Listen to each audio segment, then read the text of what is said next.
خبرم رسید امشب که نگار خواهی آمد.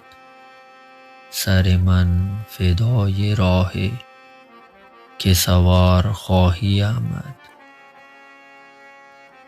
به لبم رسید جانم تو بیا که زنده مانم. پس از آن که من نمانم به چه کار خواهی آمد.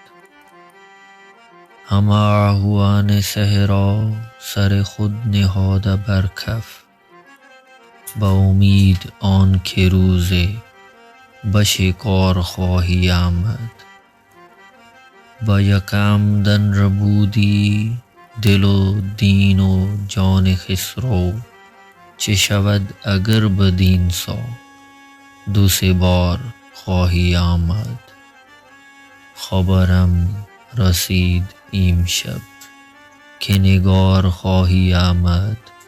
سر من فدای راه که سوار خواهی آمد.